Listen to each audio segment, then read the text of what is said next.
Sam, the Ninth District Party intern, and welcome to another episode of Candidate Conversations. Today, I am lucky enough to feature Shelli Yoder on the program.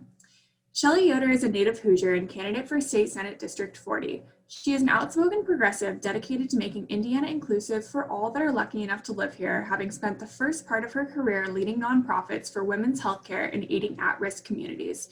She also co-founded and co-chaired the first annual South Central Indiana Opioid Summit and has served in leadership roles in a variety of advocacy groups and community organizations.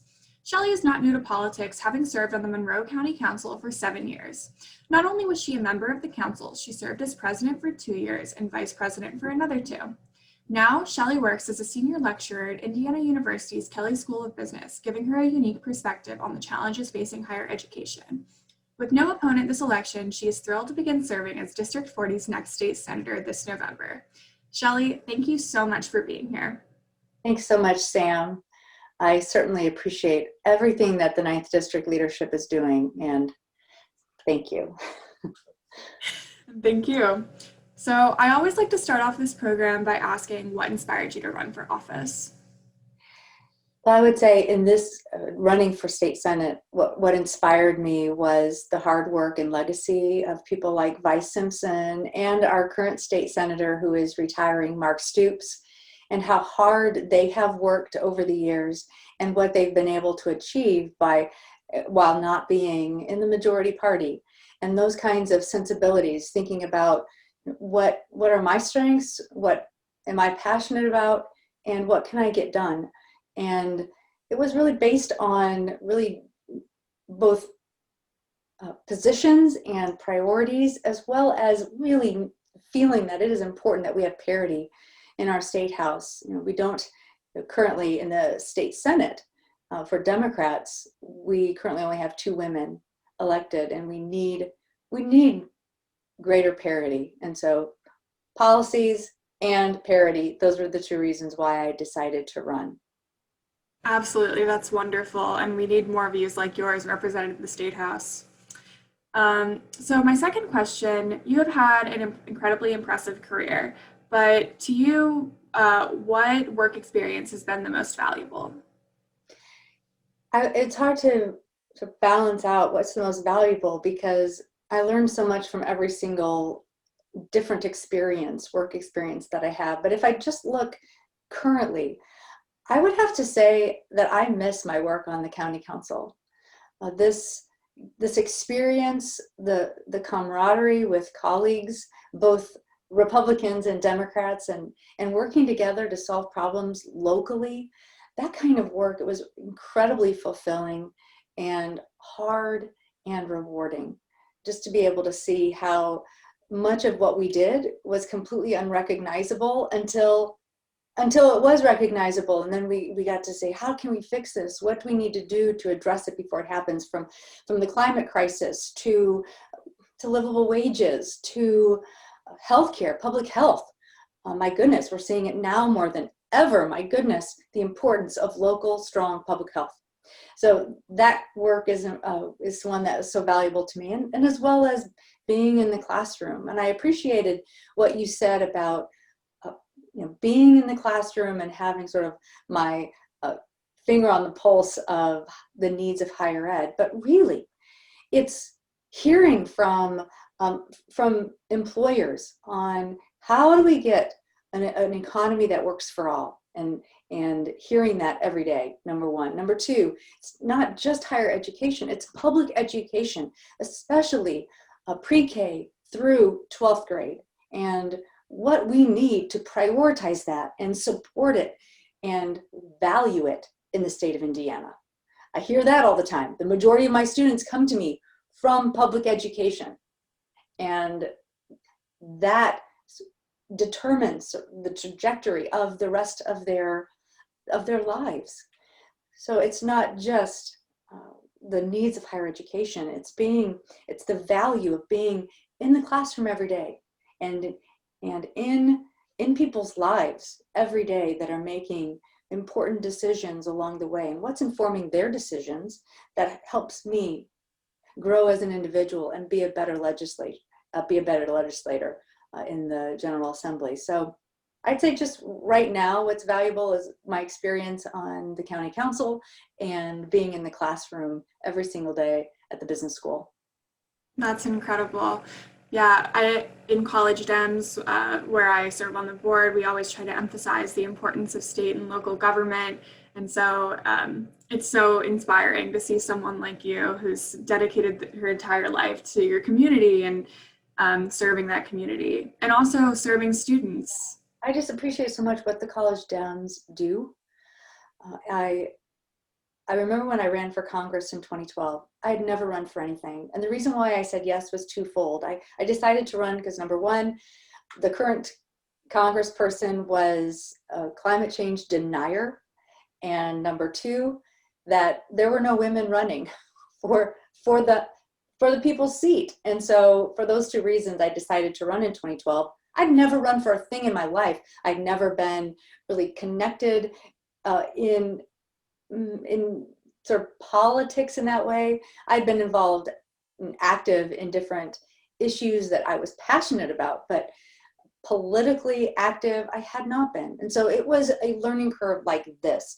And my first presentation or my first outing, so to speak, was with the college Dems at IU.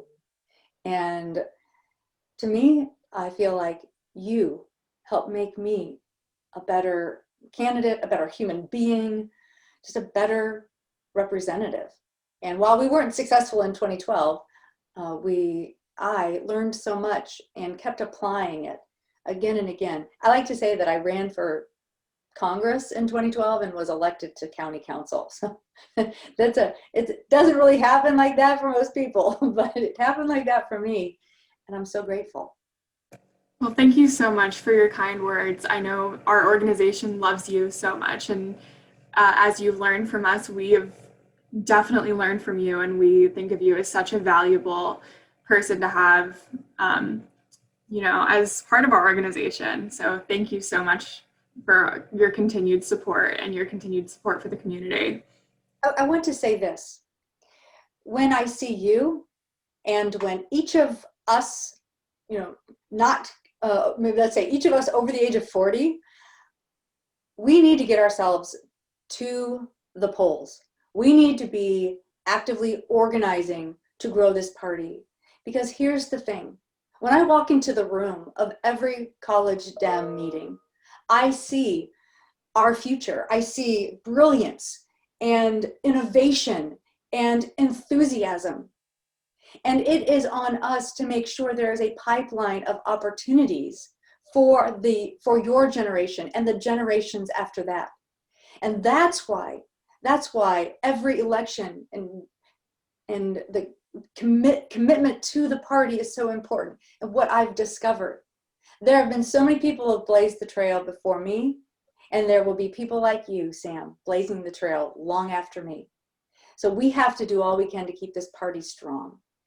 And voting is so important, but actively getting involved from precinct to precinct to precinct, county to county to county, to grow this party in the state of Indiana so that we can continue to foster and grow that great enthusiasm that we see from people like you.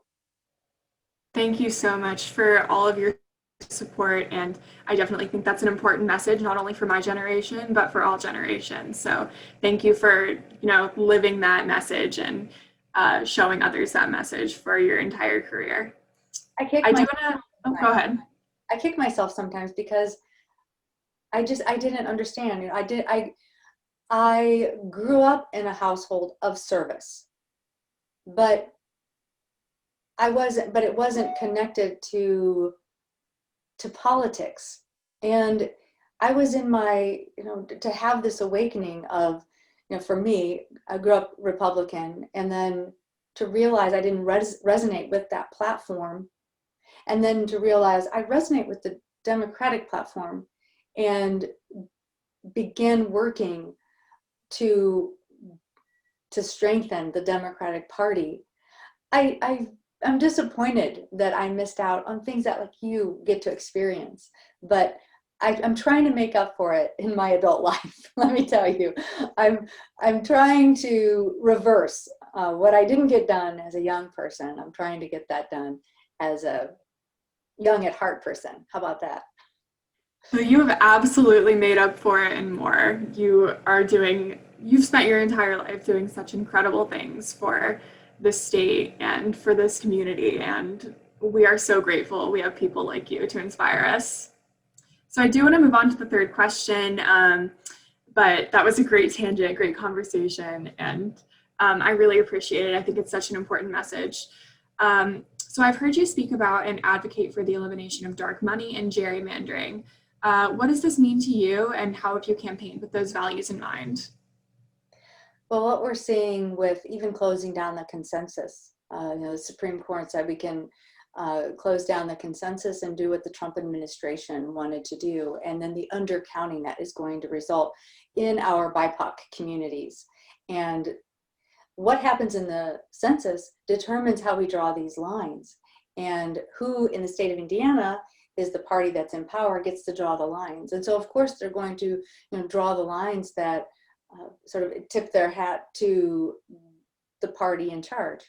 And organizations like Common Cause pushing so hard to, in Indiana specifically, the Common Cause chapter in Indiana, pushing to get an independent commission to draw the lines, to really address gerrymandering and put the power of the people back behind the steering wheel versus special interests and parties in power, to draw those lines, to make sure that those who are elected to represent us truly represent us, and not just represent based on how lines were drawn to favor the ruling party. And so unfortunately, we did not get far enough in pushing independent commission legislation, and we will be redrawing those lines in 2021. And we need to make sure that we just don't think, well, what's the point of continuing on to push this, and talk about the way that, number one, elections are funded, number two, the way districts are drawn, that we don't stop talking about it because, oh, we got another 10 years. No, what we know in Indiana, we need to start. We can't back down. We have to continue to talk about it. We have to continue to push forward these priorities to make sure that democracy is not undermined by things like gerrymandering and dark money, and that who runs truly represents, and who gets elected truly represents the people, and not the other way around, that the politicians get to decide who represents the people. Absolutely. I definitely agree with that. And with these views kind of having been hidden for so long, it's so great to see them in the mainstream and have people like you advocating for, democracy. So I just have one more question. How do you plan to engage young people in the political process and have their voices represented in the State House when you assume office? Well, I am already working with the college Dems. I've been getting feelers out to many different constituent groups, people in my district, finding out where do they see the 2021 the legislative session going, what are priorities that you would like to see, and especially working with the college Dems, because I was even at fault of this myself. When I first got involved, as I had said previously, I had my awakening as a young adult, but not in college, that I made false assumptions about what your priorities are. And we can assume, and it's a false assumption, that the college Dems, they should be concerned about school debt, but you care for so much more. And what you care about is the same things I care about. Having a planet that can thrive in order to survive, number one.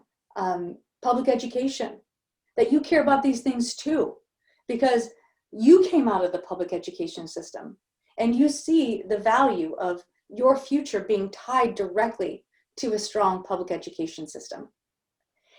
Elections, that you too care about public education, public elections, and making sure that we are strengthening democracy.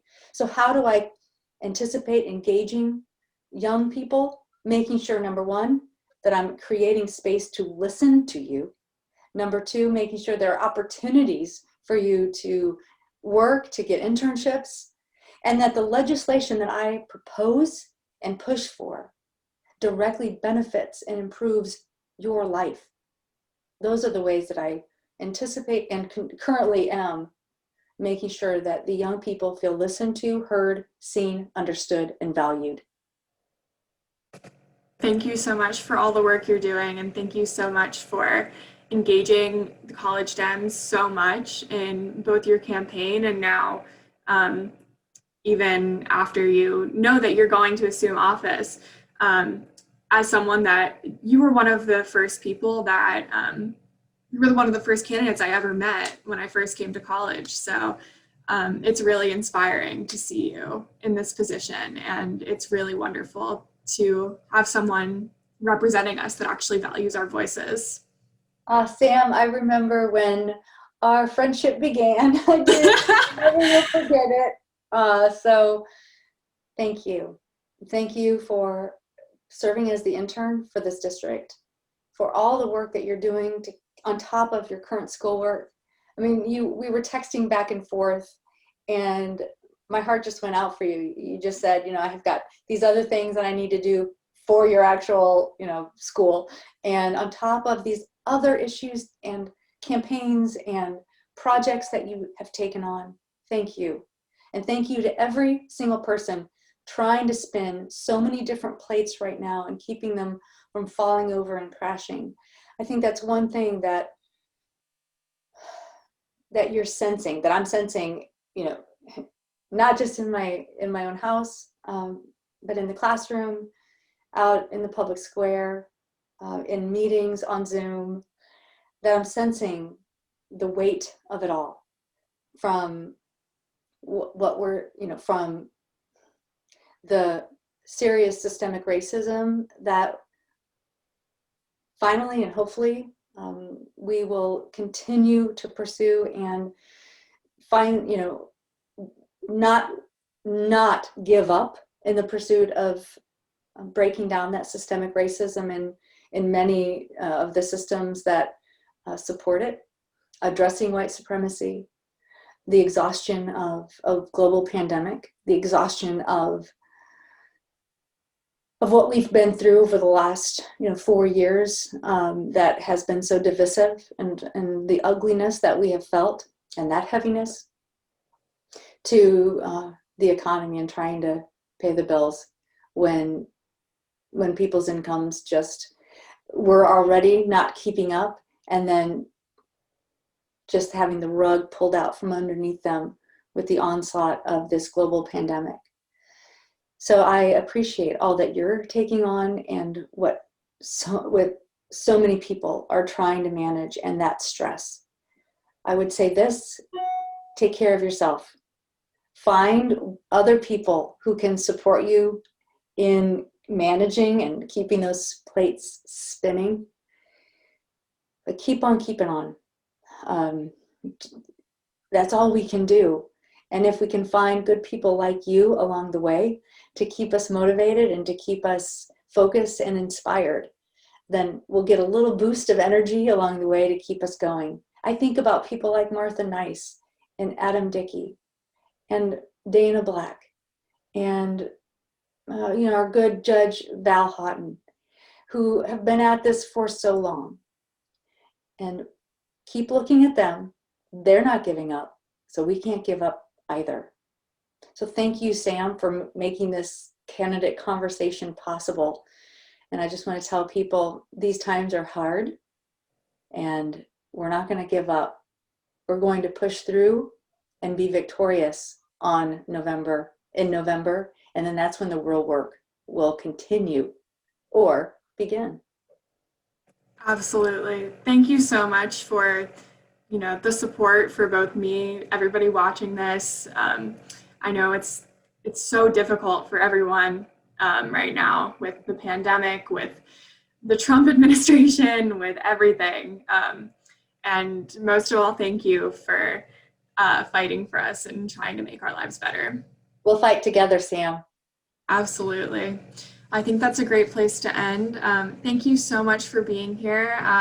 It was really wonderful getting to talk to you today. And I hope you have a great rest of your week. You too. All See you on right. the trail. Bye.